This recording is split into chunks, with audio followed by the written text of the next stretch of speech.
Hello everyone, সবাইকে welcome to my blogging ডায়েরির আর একটা নতুন ব্লগে। আর যেখানে আজকে আমি তোমাদের সাথে শেয়ার করব যে আরআরবি এনটিপিসির এক্সামের হল টিপস। তো চলো ভিডিওতে আসা যাক। আচ্ছা, তোমরা সবাই জানো যে আরআরবি এনটিপিসির এক্সাম স্টার্ট হয়ে গেছে 5 তারিখ থেকে 24 তারিখ পর্যন্ত। তো আমি যেহেতু একজন আরআরবি এক্সাম ক্যান্ডিডেট ছিলাম, তো আমার এক্সাম ফার্স্ট ডে ছিল 5 তারিখ, অর্থাৎ আগের দিনকে ছিল, অর্থাৎ 5/6/2025।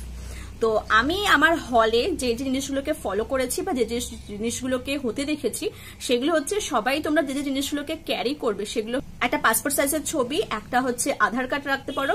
তোমার আই কার্ডটা দেখছি না, যেহেতু তোমরা আধার কার্ড দিয়ে তোমরা ফর্ম ফিল আপটা যদি করে থাকো। আর যেটা তোমরা নিয়ে যাবে সেটা মেইন যে জিনিসটা সেটা হচ্ছে অ্যাডমিট কার্ড। এটা সব সময় তো ক্যারি করতেই হবে।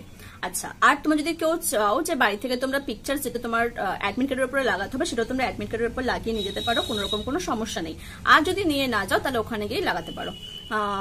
আর যে জিনিসটা বেসিক্যালি হওয়ার, আমরা সবাই জানি মোটামুটি এক্সাম শুরু হওয়ার আগে কি কি করতে হয় না করতে হয় সেটা ওখান থেকেই দিয়ে দেবে। আচ্ছা, ওখানে একজন নয় দুজন ইনভিজিলেটরও ওখানে ভিজিট করছিলেন। তো তোমার কি সমস্যা না সমস্যা সেটা তারা বলছিলেন বা তারা জানানোর চেষ্টা করছিলেন। আর যে জিনিসটা সব থেকে বেশি সমস্যা হয়েছে, যেটা আমি দেখলাম বা যেটা আমাদের রুমেও হয়েছিল, আমার সিট পড়েছিল হচ্ছে কল্যাণীতে।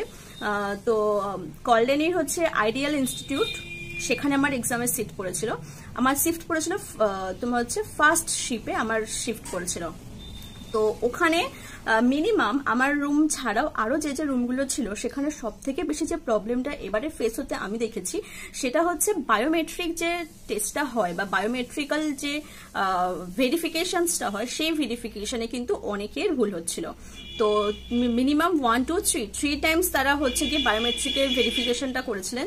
যদি তারপরও না হয়, ফার্স্টে যারা ছিলেন তারা বলেইছিলেন যে কোনো কিছু করা যাবে না।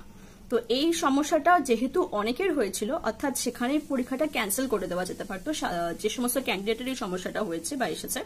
কিন্তু তারপরে খানিকক্ষণ পরে ভিতর থেকে তোমার সমস্ত কিছু আবার ভেরিফিকেশন বা কিছু হয়তো করেছিল, তো তারপরে আবার তাদের নতুন করে সেই বায়োমেট্রিক ভেরিফিকেশনটা হয় এবং তারা পরীক্ষায় বসতে পারে।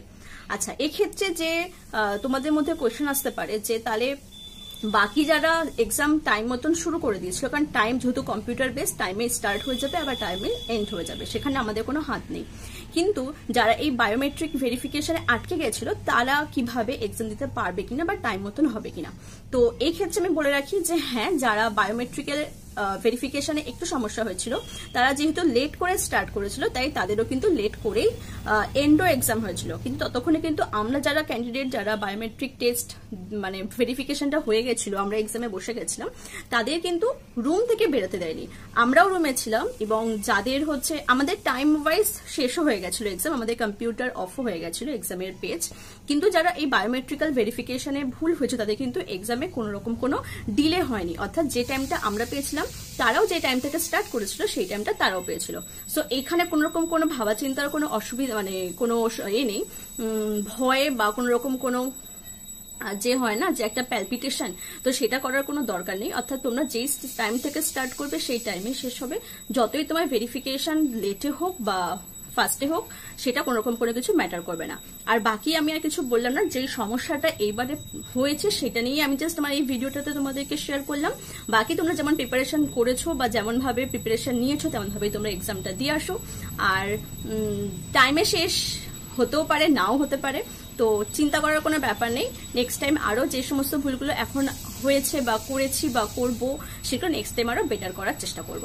তো আজকে ভিডিওটা এইটুকুনি। ভিডিওটার মেন টপিক যেটা সেটা হচ্ছে এনটিপিসির এবারে যে সমস্যাটা হচ্ছে বা হয়েছে বা যেটা আমি ফেস করেছি বা যেটা আমার রুমে হয়েছে সেটাই আমি তোমাদের সামনে তুলে ধরবো।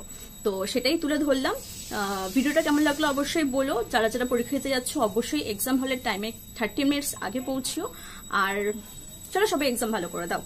আমার ভিডিওটা কেমন লাগলো অবশ্যই জানিও। ভিডিওটা দেখে যদি কোনো বেনিফিটস বা যদি কোনো কিছু সুবিধা হয় তাহলে সেটাও কমেন্টে লিখো।